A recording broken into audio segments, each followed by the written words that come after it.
My daughter got me one. You like me? She got me this hat for Christmas, so I try to wear it.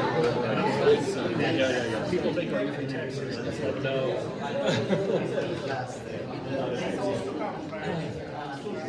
Yes.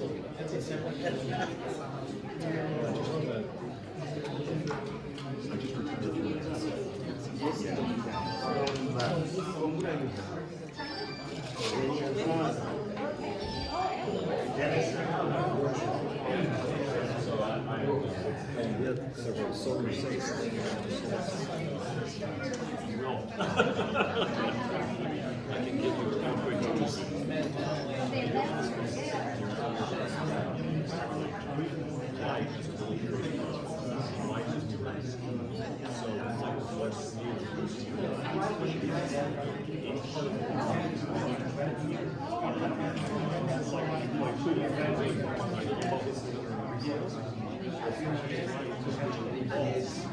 and we are out in space now.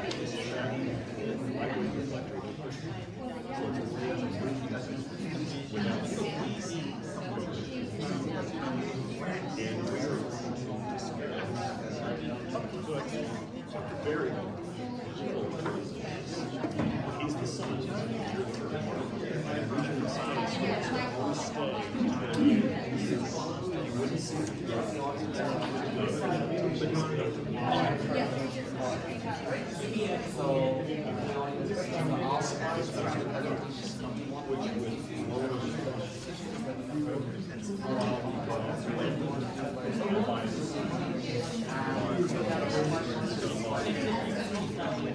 And so, my career, I've not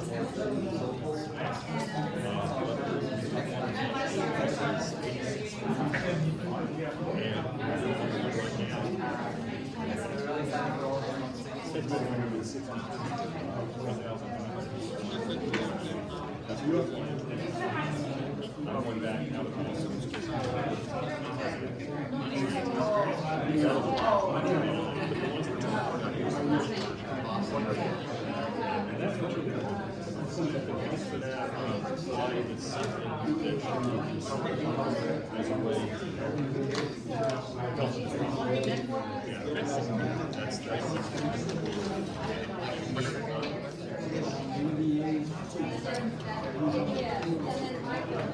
so like I say, it gets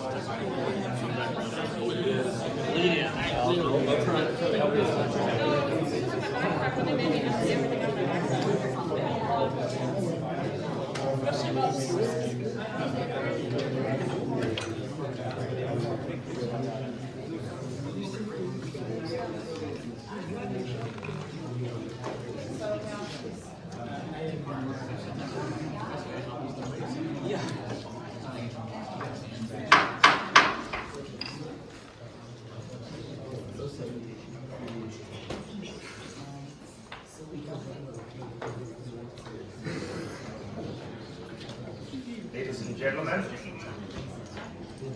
this meeting is called to order, please. Could you please take your seats and let us begin our program.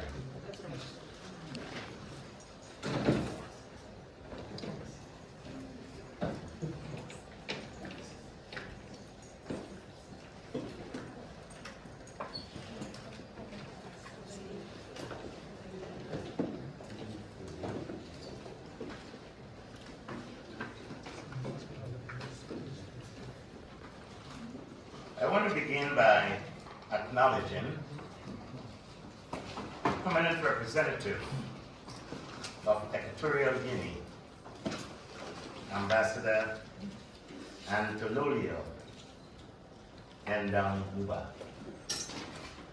I want to also recognize my distinguished colleague, the permanent observer of the Pan-African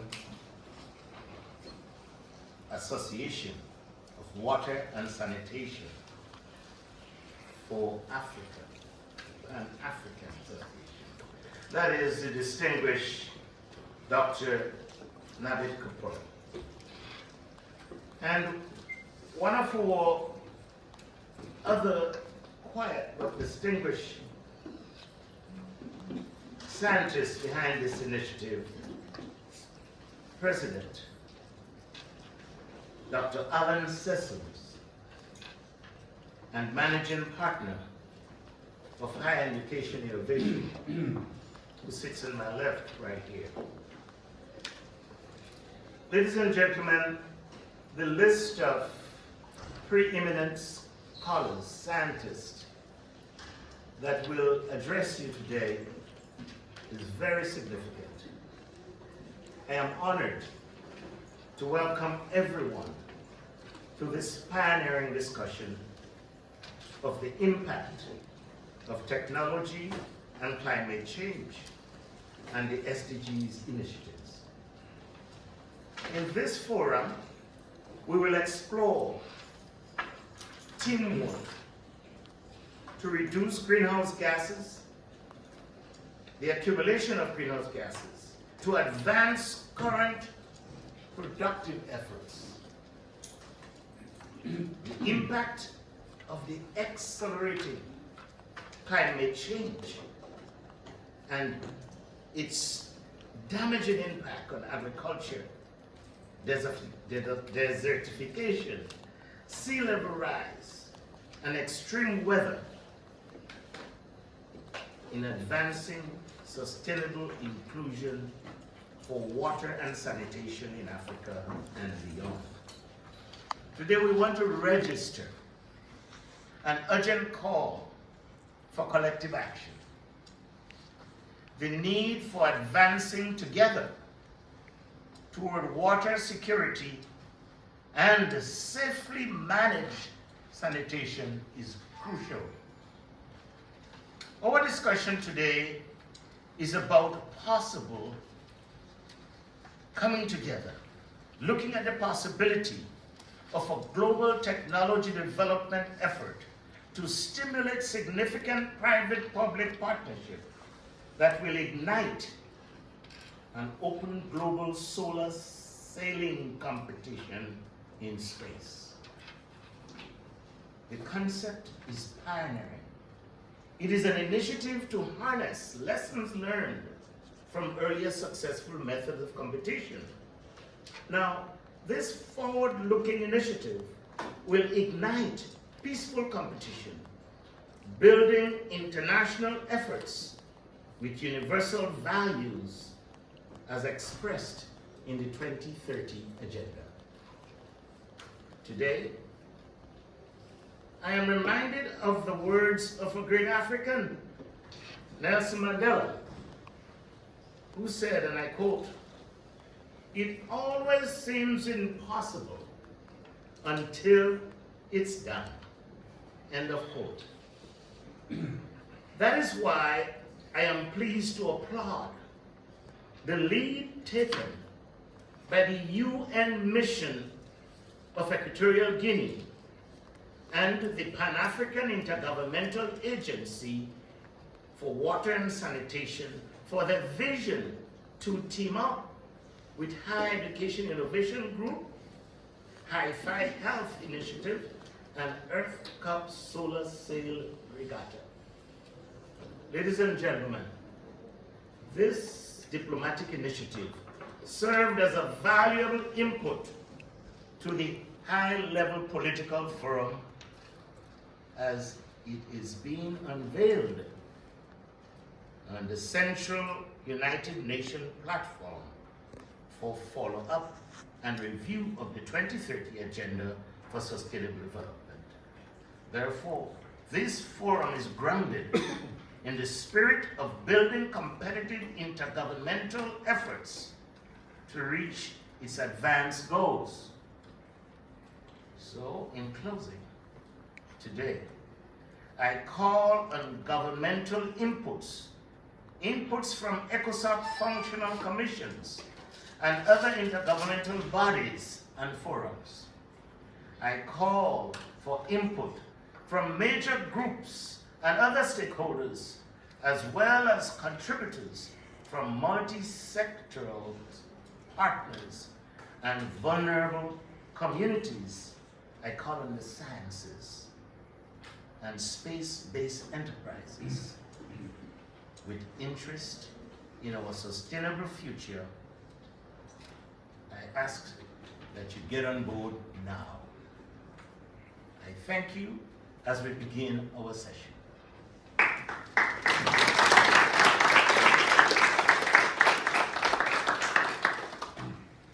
Now, the preeminent group of scientists will speak. And to begin this session, I am very pleased to call on,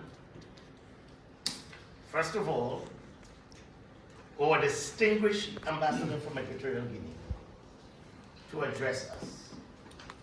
Dr. Anatolio, you have the floor. Thank you, Chair. Your Excellencies, distinguished delegates, dear colleagues and friends, ladies and gentlemen. Today, we gather at this important event that focuses on how technological development and environmental policies can align with the Sustainable Development Goals to create a more sustainable and resilient future. Climate change and its effects on sustainable development are among the most pressing challenges of our time. It is a challenge that affects us all, some more than others, and require urgent, effective, and coordinated global actions. We have the tool, but we need real will. Words translated into actions, and now more than ever, we must take advantage of the opportunities offered by space technology to capture and mitigate the effect of climate change. Space offers us a unique and global perspective to monitor and understand climate change patterns. Earth observation satellites provide us with accurate, real-time data on global warming, biodiversity loss, and ecosystem degradation. These technological tools are essential for formulating informed and effective policies. However, climate change also poses a challenge for space technology. Global warming is contracting the atmosphere, reducing its ability to climate space debris and increasing the risk of collisions between satellites. This phenomenon could limit our ability to send technology into space, affecting our monitoring and communication capabilities. Therefore, it is crucial that we take measures to reduce greenhouse gas emissions and develop efficient strategies for managing satellites in orbit. To significantly reduce our carbon footprint, we must implement a series of comprehensive strategies from a real and fair energy transition in which funding and equivalent aid are increased for developing countries that wish to carry out such transition, to promoting energy efficiency in all sectors and encouraging sustainable mobility and agriculture. To achieve the Sustainable Development Goals, it is crucial to implement environmental policies that promote sustainable development, ecosystem protection, expand and protect natural and marine areas. Government must work with local communities to implement conservation strategies that benefit both the biodiversity and local economies. Natural resource management. Implement natural resource management systems that are sustainable and equitable. This includes managing water, forest, and minerals in ways that minimize environmental impact and maximize benefits for future generations. Innovation and technology. encourage innovation in green and sustainable technologies. Governments should invest in research and development and create incentives for companies to develop technological solutions that address climate change. Education and awareness. Promote education and awareness about climate change and sustainability. Education is key to empowering people to make informed decisions and adopt sustainable behavior. The fight against climate change requires close collaboration between developed and developing countries. Developed countries have historical and moral responsibility to support developing countries, which are the least polluting in their transition to a sustainable future. This requires the following initiatives. First, technology transfer. Facilitate the transfer of clean and sustainable technologies to developing countries. This includes removing technological barriers and providing training so that these countries can implement and maintain these technologies. Second, green financing. Establish international funds that provide long-term financing for renewable energy and climate change adaptation projects in developing countries. These funds should be accessible and not conditional on neoliberal policies. Third, training and capacity building. Implement training and capacity building programs that empower developing countries to develop their own sustainable solutions. This includes training in environmental management, green technology, and sustainable development policies. Fourth, strategic partnerships. Foster strategic partnerships between governments, the private sector, and non-governmental organizations to promote joint projects that benefit both groups of countries. These partnerships can focus on areas such as research and development, green infrastructure, and natural resource management. Ladies and gentlemen, climate change is a global challenge that requires a global response. By capturing climate change from space, we can obtain the tool and knowledge necessary to implement effective policies and sustainable strategies. Together, we can reduce our carbon footprint, promote sustainable development, and achieve sustainable development goals. Let us remember that the future we want is possible, but only if we act with determination and unity. I thank you very much.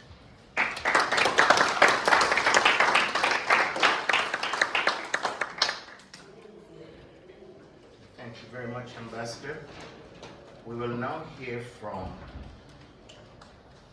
Dr. Nabat Kapoor, who will address us on the accelerating impact of climate change on agriculture, desertification, sea level rise, and the extreme weather advancing sustainable development. Dr. Kapoor, you have the floor. Excellencies and esteemed guests, today I want to talk about two critical issues that are intervened and crucial for our planet's future: technology development and climate change. As we strive to achieve the sustainable development goals, it's essential to leverage technology to address the pressing issue of climate change. Climate change is one of the most significant threats to global development, and its impacts are far-reaching. Raising temperatures, sea level rise, and extreme weather events are just a few examples of the devastating consequences of climate change. However, technology can be a game changer in mitigating and adapting to these impacts.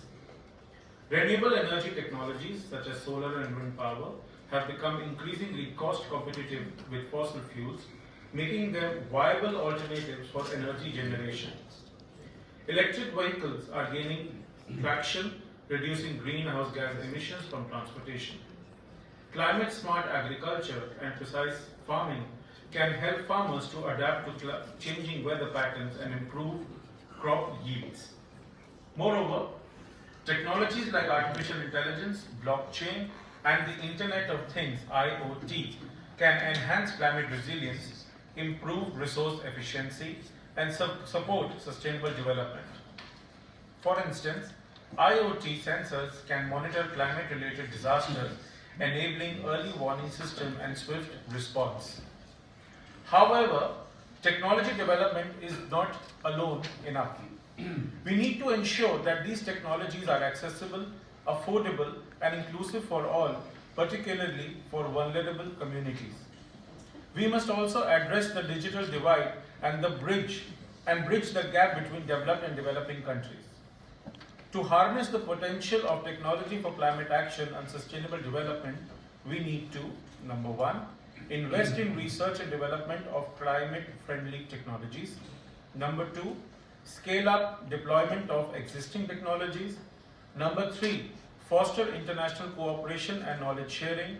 4, ensure inclusive access to technologies for all. By leveraging technology and innovation, my Observer mission believes that we can accelerate progress towards the SDGs, mitigate climate change impacts, utilize science-based solutions for the Pact of Sustainable Development to advance the 2030 agenda and create a more sustainable future for all. In conclusion, technology development and climate change are intricately linked. By harnessing the power of technology, we can address the climate crisis and achieve the sustainable development goals.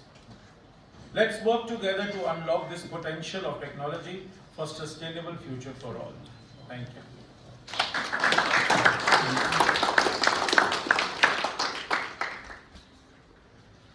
Thank you very much, Professor Ambassador. Now, ladies and gentlemen, we're moving on to the voice of the President, ecologist, the Chief Executive Officer of NEA. Now, he is the Executive Director and Connect the Earth Initiative. So we're getting to the core. And for that, I would like to call on Dr. Paul Abolo to address us. Dr. Paul, you have the floor. Thank you very much, Chairman. Distinguished colleagues, Your Excellencies, esteemed delegates, ladies and gentlemen, it is a great honor for me to address this gathering of visionaries, practitioners, and global leaders, as we are, who are collectively shaping the future of our planet. We convene here today under a profound and urgent theme: technology development and climate change for the sustainable development goals. It's a rallying call for action, innovation, and inclusivity in an era marked by both unprecedented challenge and extraordinary potential. This session is particularly inspired by the topic, Capping Climate Change from Space, Accelerating Impacts of Climate Change Towards Technology and the SDGs. This framing highlights the intersection of space, technology, climate action, and sustainable development, which is a convergence that has the power to redefine our response to the rate of one of the greatest existential threats of our time, and that is climate change. Let me state clearly that climate change is not a future scenario, it is a today's reality. Our ecosystems are under stress, extreme weather events are intensifying, food and water insecurity is spreading, and development gains are at risk of being reversed. Nowhere is this more evident than in developing nations, particularly in Africa and small island states, where vulnerabilities are deepened by limited resources and institutional fragility. Yet, even in the face of this adversity, we find opportunity. And at the heart of that opportunity is technology. A powerful equalizer, a bridge between knowledge and action, and a catalyst for achieving the 2030 Agenda for Sustainable Development. Today, we speak of capping climate change from space. You will agree with me that that phrase is no longer a metaphor. It is a practical imperative. Through satellite-based Earth observations, we now have the ability to monitor deforestation and land degradation in real time, to measure greenhouse gas emissions with increasing accuracy, to track glaciers, sea level rise, and desert encroachment. We have the ability to map vulnerabilities and forecast extreme weather events. This scientific insight, powered by data from above, enables smarter decisions on the ground, especially in sectors like agriculture, urban planning, water resources, and disaster management. But this is not just about technology. It goes beyond that. It's about justice. It's about equity. It's about resilience. About ensuring that the most vulnerable have the tools to protect their future. For example, in Nigeria and many African nations, satellite data is being harnessed to develop early warning systems, guide adaptive farming techniques, and support water harvesting intervention in climate-stressed regions. In this realm, it will permit me to acknowledge the efforts of people like Chief Mrs. Laurel King and Best Love Initiative in fostering inclusion for women in building transition capacity for technologies that support climate change. There's a young lady who is a lawyer that's leveraging her legal practice in driving climate justice and equity in Nigeria, Barrister Rita Opalogo.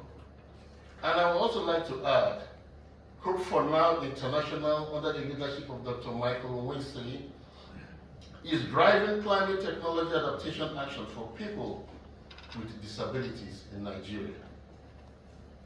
To truly advance sustainable and inclusive development, access must be democratic.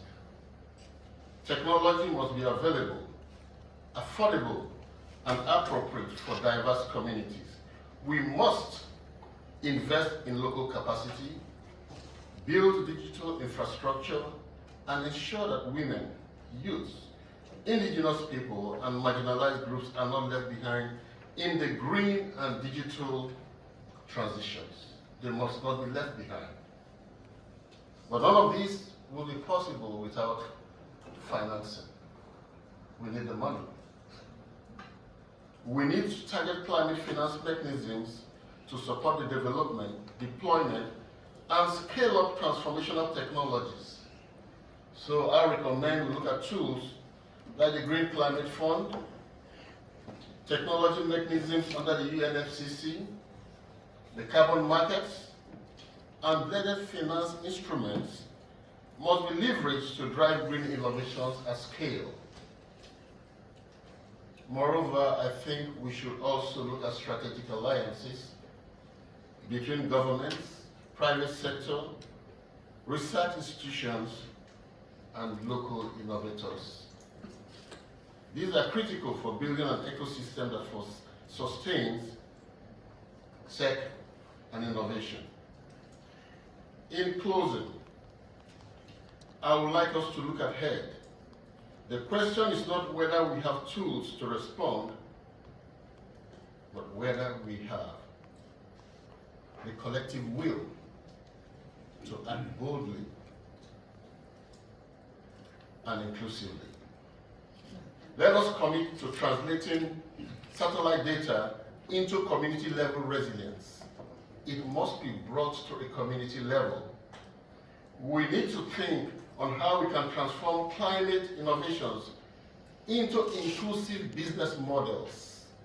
the private sector is very critical, and we must explore carbon assets into development finance. And then we need to reimagine science and technology as levers for shared prosperity. Ladies and gentlemen, the 2030 agenda is still within reach, but only if we can act with urgency, only if we can innovate, and only if we can act with purpose and collaborate without borders. Thank you very much.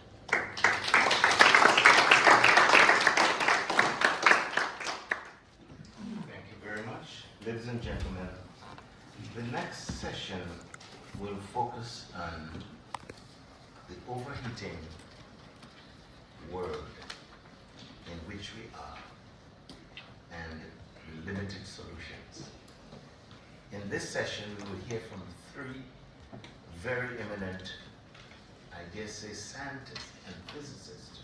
The first physicist would be President Alan Sessoms, who will talk about UN Convention on combating desertification. Dr. Sessoms, you have the floor. Thank you, Dennis. I'd like to have the people in charge pull it up on the screen, since I don't want to operate it from my, that's it, perfect. I'm going to be speaking primarily about the UN Convention on Combating Desertification. There was an excellent 2024 report, which I think really lays out things particularly well for where we stand and where some of the best minds have suggested we're going to end up if we're not a lot more proactive. Next slide, please. I don't expect anybody to read it because I can't. This just is an indication of where things are going at the moment. We see in the first upper part a map of where we see where the UN, their expert group, has found things getting drier. What we see is desert in the dark red spot, you can see on the bottom, that are really drying out. The more brownish spots are under stress, and the broad green spots are doing okay. They're not under stress, but things aren't perfect because they never are. That bottom circle, I think we need to focus on a bit more, because that really defines where the future is going to take us. Next slide, please. Water insecurity, as we've heard so many times already, is a major problem. It's causing conflicts already in areas such as the Grand Renaissance Dam, where Ethiopia is having problems with its neighbors. It has problems in the Middle East, as we've already seen. There are problems in Africa. There are problems in the American Southwest. It is one of the biggest, in fact, problems that seems to be cropping up globally, and no one has taken really serious steps to deal with it because of conflicts that are popping up in those areas. In fact, the next slide suggests where the real things are happening on the ground. If you take a look, for example, on the left side, you see the water decreasing from Lake Chad over the past 50 years or less. It's rather dramatic, and Lake Chad is one of the more important freshwater sources in Africa.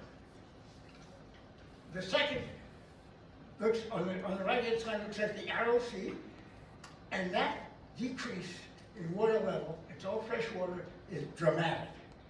I think there's nothing short of dramatic that can describe how difficult it's becoming for the people who live in that area, and more broadly. Next slide. We're seeing this already all over the world. It's not just water, It's deserts encroaching on agricultural land. People in these places can't afford to stay because they can't feed their families and they can't provide for their neighbors. The communities are breaking down. So they're leaving. We see it in North America. We see it in Europe in dramatic ways. We see it in Africa. We see it in Asia. There are all sorts of issues that are driving migration, and the only solution we see is somehow stopping the degradation of the land and enhancing agriculture, but this is not something that is high on the agenda. The highest thing on the agenda, as we can see so far in the politics, is stopping people from coming, but then there's no place to go. Next slide, please. This leads to a national security breakdown, and the UN and its blue hats are really stressed because there's no place that they can go that doesn't require the support of the regional governments. And we see that that support is sometimes lacking, not just in Africa, but in Asia, for example. There are real problems there. In South America, we have enormous difficulties. But these things are continuing to happen, according to their reports. Next slide, please. This is an interesting slide, actually. It shows that there's a recipe brewing that in action is leading to international political and economic chaos.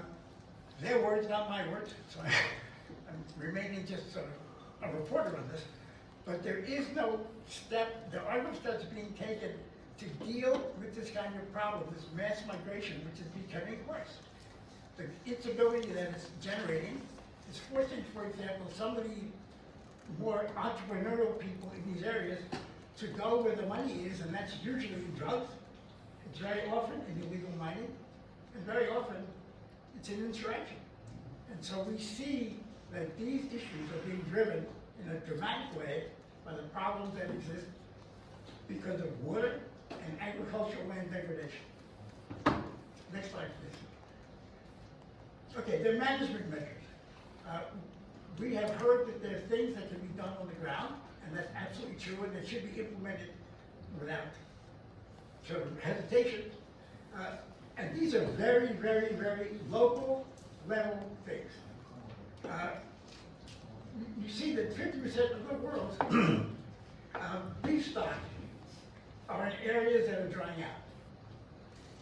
1 in 3 crops that are cultivated in these areas are also drying. We see the cost of food taking off. One of the problems that we are seeing in the Middle East, for example, is that the lands that these folks are trying to manage simply can't grow anything. So what happens is you're getting lots of attempts by the UN and other agencies to reduce the problems by giving these people land, opportunities to handle the droughts. These are the actions that some people are taking, for example. You need to do something to preserve the water. We find that the degradation of the land through desertification is causing the food that we eat every day to either go higher in prices or disappear completely. This is the problem. Next slide. That's the last one. The chip, I would recommend it. No, go backwards. I would commend this report to everyone who cares about this issue. The United Nations Convention to Combat Desertification is a group that is meeting and carefully thinking through the problem, but they don't get the attention they need. Next slide. This is a report from Nature that I found that was published just last month. It includes an array of significant institutions in the United States focusing on this, including the Federal Reserve Board of San Francisco and Fudan University in China. They are trying to make an estimate. This is all model dependent, but they're trying to make an estimate of what happened between now and 2100 if you have a continuing moderate increase in emissions from terrestrial sources, and there's adaptation taking account of development issues in countries all over the world. There's an assumption that economic development is happening, the poorer countries are getting richer, and they're adapting to climate change. Unfortunately, this is the result that they have found. Next slide, please. This is the last one, almost last one. It shows that no matter what we do, with moderate efforts at development, moderate efforts to reduce greenhouse gases, you're still going to get these areas drying out. From North America, South America, Africa, Asia, it's just everywhere. And that's going to be a problem. The scale is, you can see on the left-hand side, the red side is really bad. The blue side is doing well. You can see how doing well, this is at 2100, is not working. There's not going to be many pieces of dry land left. And my colleague, Alex Hermansky, and I have done some calculations, and this can be slightly optimistic. So it's going to be really bad. The next slide, I think, is useful in that you see the degradation in crops, crucial crops. On the left-hand side, you can't read this because I can't read it, but there's rice and maize, soybean, and other crops. I recommend this paper to you. They're all decreasing in productivity. That means we're going to run out of food, basically. And there's nothing that seems to be going on now that will slow this down. And this is an optimistic assessment. This includes an adaptation. It includes significant economic development throughout the world. This is a problem that probably can only be addressed through the kind of interventions that Dr. Bolla has talked about, through technology and technology advancement. Last slide, please. This is the only thing I'll leave you as a thought. There is a lot to be done between now and 2100. Thank you.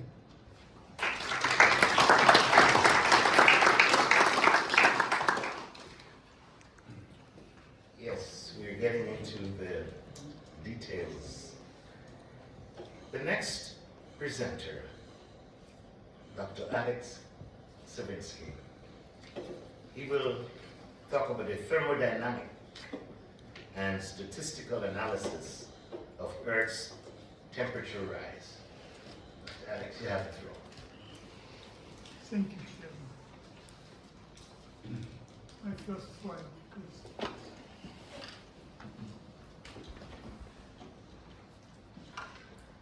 No, put his slide up, please. Thank you. Ladies and gentlemen, I am pleased to present to you my recent findings on two sources for rising temperature of the Earth. The different sources are human origin greenhouse gas emissions is one. Another one is natural phenomena, like water evaporation from the oceans or ice melting. The next slide, please. The first one, human origin emissions analysis, is quite simple because it is a known law. Temperature change is caused by energy, so we need radiative power of greenhouse gases multiplied by the time interval. It's just like boiling water. You need both power and energy in time. Stefan Boltzmann, 2 centuries ago, discovered analysis of equilibrium change in temperature when the body is heated. Applied to the Earth, it is 0.3 degrees centigrade per 1 watt per meter square of all Earth's surface of greenhouse gases radiative power density. This change occurs over time, and considerable amount of time necessary because Earth's time constant is very large. Next slide, please. Dr. James Hansen studied the Earth's thermal inertia, and this is the chart we can find in many of his papers, which he started from 2014. This Goddard Institute for space studies. So when you apply power like 1 watt per square meter, is 0.3 degrees centigrade, this will be 0.3 degree, but it takes 5,000 years to get there. And it takes 0.2 degrees C in 150 years. And the average for the first 2-3 years is only 0.06 degrees C. So it is a long-term phenomenon. Next slide, please. To calculate what is existing increase in temperature due to human action, we need now not only time, but we need radiative power of greenhouse gases. In this chart, the red line shows the green power, radiative power of greenhouse gases. I accumulated it for 150 years approximately to match this Dr. Hansen chart. And this is data widely available in NOAA, in IPCC, in our paper with Dr. Sesson on methane and many others. It starts with 0.8 degrees centigrade in 1880, and it goes up and up and up to 5.5 watts per square meter today. To use Stefan Boltzmann formula easily, I took the average of this power. Average is not the actual value. So for actual value, I did convolution integral, which is too complex to present you today, and the difference from average value is tiny. Next slide. What is the result? With the average power of greenhouse gas emissions from human origin, it is 2.4 watts per square meter over 140 years, 45 years. And this is a 0.2 degrees Celsius increase per 1 watt per square meter. The result is 0.5 degrees. So all human origin emissions from the pre-industrial time till today increase temperature on the Earth only by 0.5 degrees centigrade. But we measure this temperature increase to 1.6 to 1.7 degrees, 3 times larger. So what is the problem? Next one. The problem is in natural phenomena. And this is a quite old chart, about 15 years old, and the data was known 20 years ago. Charney in the 70s did this analysis too. You see in the left-hand corner it shows that with no feedback, temperature rise on W carbon dioxide is 1.2 degrees C. But on the left upper corner you see first decades is clouds, water vapors, ice melting, and with their effect, this temperature rise will be between 2 and 4.5 degrees centigrade, so several times larger. And the other longer term effect go toward even 6 degrees centigrade, 5 times larger. So this is a main contributor to increasing temperature on the Earth. Next slide, please. This is not new knowledge. This natural phenomenon is historically called feedbacks. A century ago, they were feedbacks on human origin radiative forcing. But now, when human origin sources be 0.5 degrees centigrade, and natural sources 1 degree C, they became feedbacks on themselves. Human origin emissions is not much increasing, but not a lot.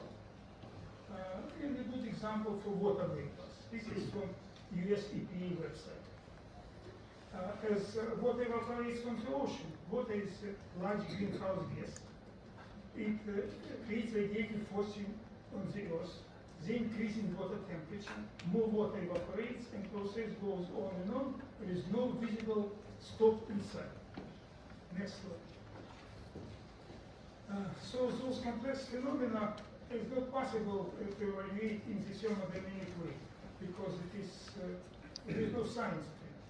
So the only approach to this is statistical analysis. I was lucky to listen to the presentation of Dr. Sherwood at Cosmos Club in Washington 5 years ago on statistical analysis of temperature rise using all sources of evidence. our analysis for the future, our current data, historical and paleoclimate.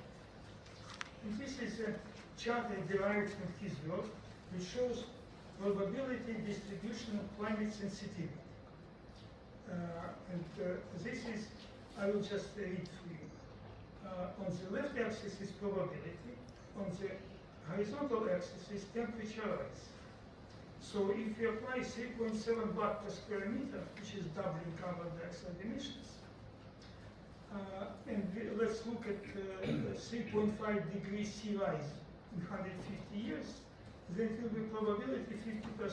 It means that there is 50% more events in the past when temperature was higher under the same conditions. And here to look at 10% probability of being high, this is like 4.5 degrees centigrade, and smaller ones, like at 80%, it should be 90%, it should be only 2.4. So we have no definitive answer. There is a question every organization, every person makes for himself. How much risk he is willing to tolerate to activate the project that will decrease temperature rise on the Earth to certain level. Next slide, please. No, not this one. To do analysis for going forward using statistical analysis, we need, again, radiating power of greenhouse gases. So I used prior curve, which I showed you today, and I extended it to 2100 using the same rate of change as was in the last 20 years.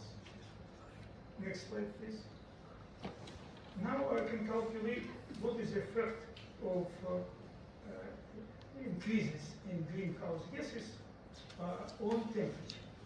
I showed to you in 2025 it was 0.5 degree, going back to 1950 is 0.2, and going forward to 2100 is 1.1. In principle, not big deal. Next one, please. Next one, please. And then I combine all natural phenomena with human origin greenhouse gases and show this on this chart with probabilities. So it's again from 1880 to 2100. The gray area is temperature rise due to greenhouse gases under business as usual scenario. The yellow line, top line, shows what will be the temperature increase with 90% probability temperature being higher. As you can see, in 2025 it is 1.6 degrees. And it is increasing a little more than from human origin emissions because they feed on themselves. The red area with top red line shows the same thing only for 50% probability. And the last one with 20% probability. What is important is to show effect on us. I show the certification line from my book on the certification of crop plants. At this temperature increase, which is 4 degrees centigrade from pre-industrial time, in 2100, with probability 90%, all crop lands will be desertified. And with 50% probability by 2070, and with 20% probability by 2050. So it requires immediate attention. Next slide, please. So it is natural phenomena, and natural phenomena can be dealt with natural phenomena. If we do with greenhouse gases on Earth, with natural phenomena we can do from space. And this is by reducing the sunlight. It is necessary also to continue reducing carbon emissions, because we will be successful in reducing the temperature rise by natural phenomena from space. And then what will be left? Greenhouse gas emissions created by humans. So we want them to be at that time lower. So this is another 50 or 70 years for green community to reduce carbon emissions. Thank you.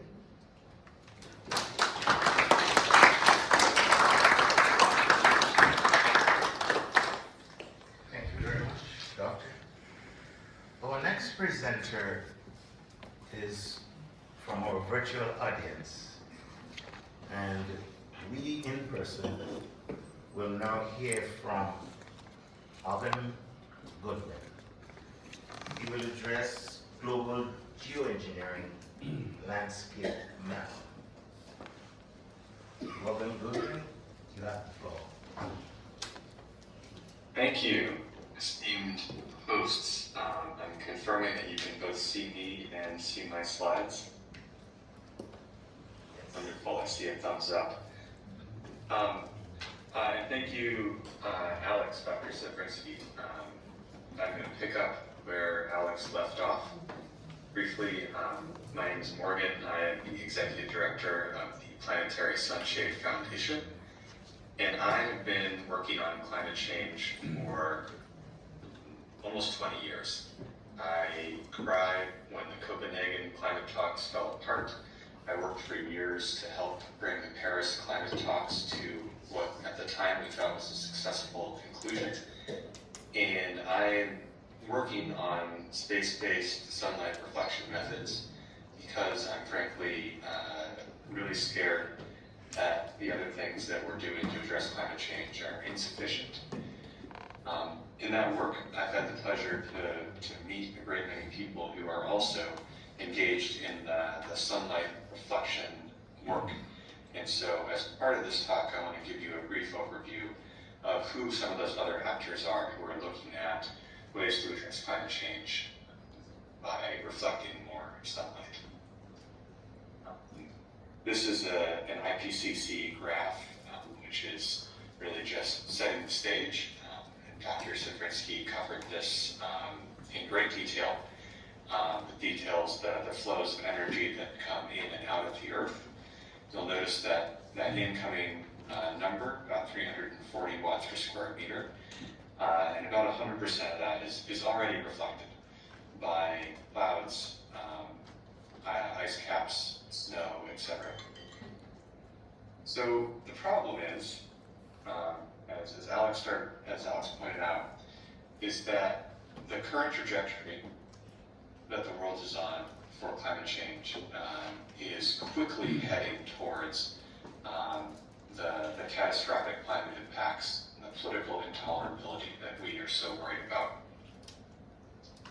Unfortunately, this red line is very steep, and most of the effort that the UN, that the global climate movement, that most clean tech is focused on, is reducing emissions.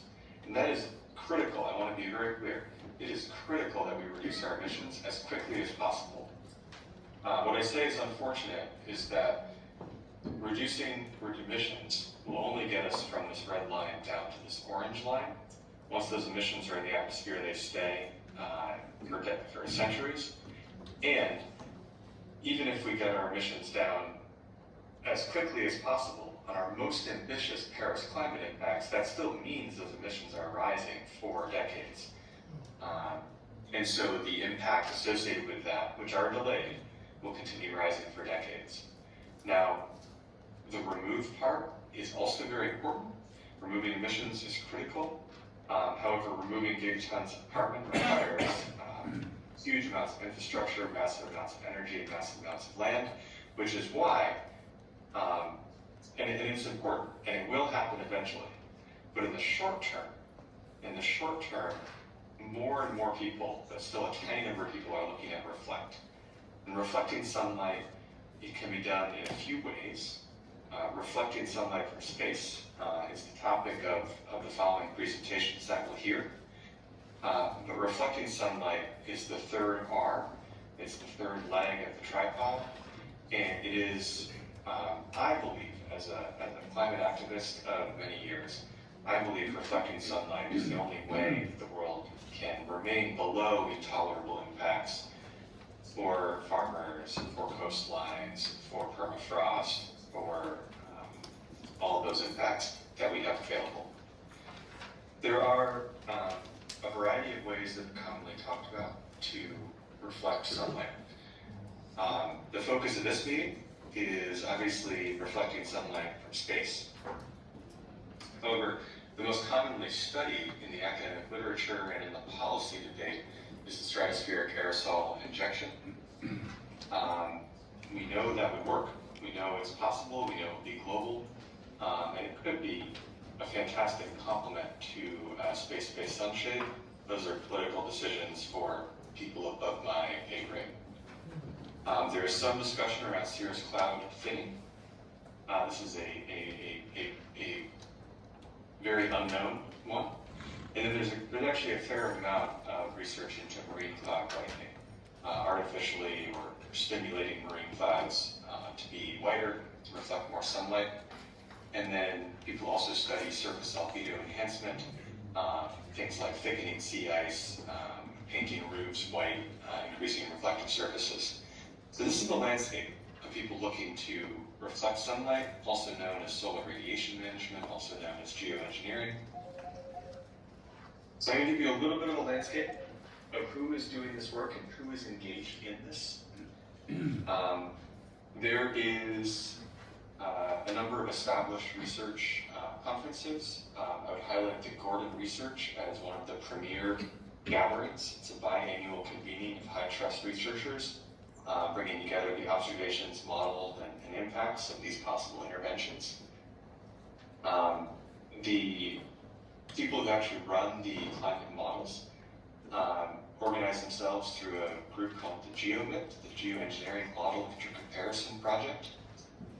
The UK government has stepped into this field, funding 21 projects, including the organization that I work for, to do research and outdoor experiments into solar sunlight reflection methods.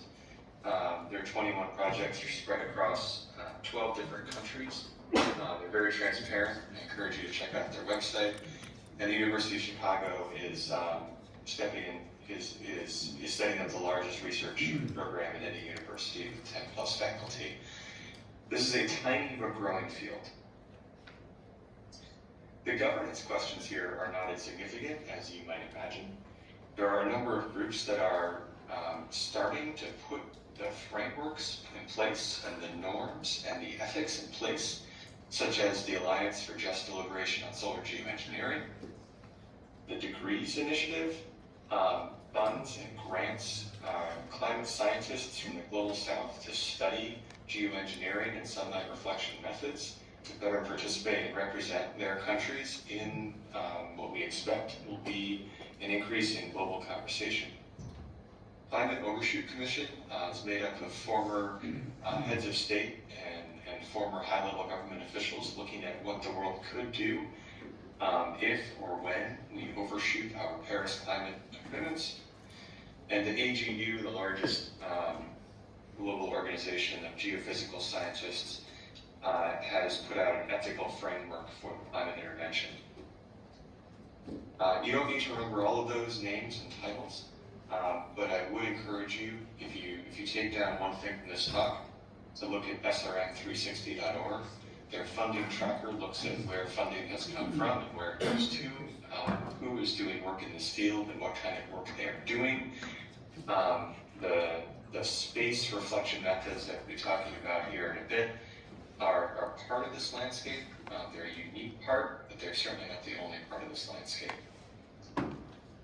Sunlight reflection methods has not been mainstream climate science. However, the unavoidability of climate impacts that we are seeing and that we are terrified of is pushing more and more of us to step into this field. The IPCC is committed to including sunlight reflection methods in its next assessment report, and a lot of the work that myself and many of these organizations are doing is intended to help provide the IPCC with a fair and balanced analysis of what sunlight reflections could do and what options the world might have in the coming years. So as I wrap up here, let me just share a little bit about the work that I lead at the Planetary Sunshade Foundation. As I mentioned, we received funding from the UK's ARIA program, where we are bringing together aerospace engineers and leading climate modelers from around the world to run climate models on what actual engineering interventions could do and what the climate models would say about them, so that the global decision-making bodies such as the IPCC will have a more accurate sense of what these options actually are. Stay tuned for an apples-to-apples comparison of various ways that space-based sunlight reflection can work. Feasibility assessments, prototype mission recommendations, the Earth system model results, and transparency is incredibly key. Thank you for your attention. Look forward to hearing from the rest of the speakers. Please stay in touch with us, follow our work at theplanetarysunshade.org, and I thank you for your time.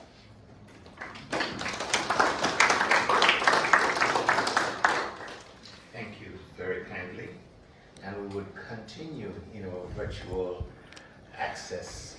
And our next presenter, a Swedish astronaut, Professor Christer Fuglesang, will address us on sunshades in space as an overview of possible climate mitigation methods.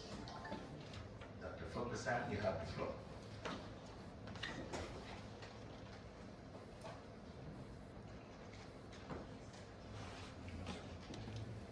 So let's see.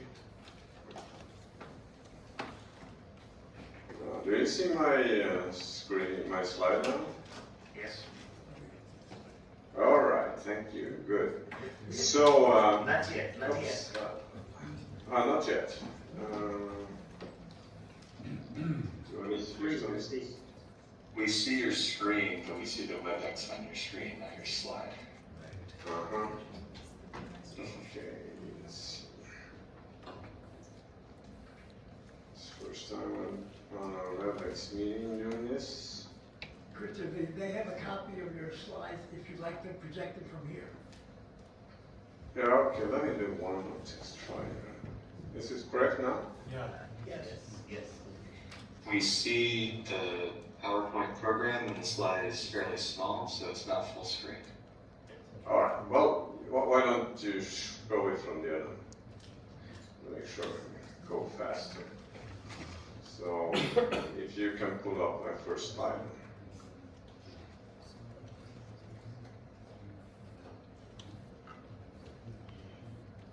So while it's coming, I can start saying a little bit of background. Thank you very much to invite me and let me present at this very distinguished meeting. Something which I've been thinking about and doing some research on for the past 6 years. It was really in summer 2019, I read a bit about how the greenhouse effect works and started to understand a little bit of this and realized that, well, it's about 1% more of the sunlight hitting Earth, which is trapped by the greenhouse gases compared to it used to. So, being a space guy, I think, well, why don't you just put up some sunshade in space to trade off 1% of the sunlight coming to Earth and we equal this out. So let's see. I still don't see my slides. Can anyone else see them? No. You might want to try again with pull yours up. I don't know whether. Okay, let's try again.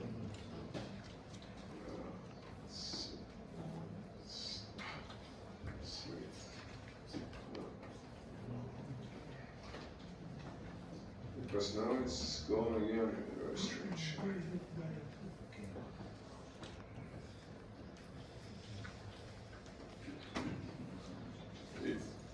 Because just before the meeting, you could give it the option whether to. So let's see now. And I said I would do it myself, but otherwise, the leader here said he would. good.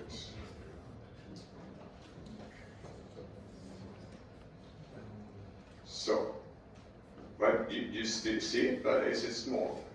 You say. We see all the controls for PowerPoint, I think. Can you make that full screen? Say again? We see all of the editing control panels for PowerPoint. We don't see the full screen slide. The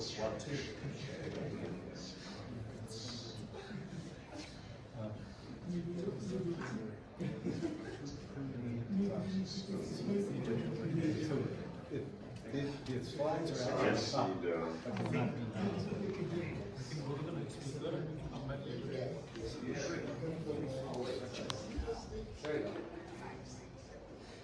so, but yeah, I mean the guided charge. Still the same thing.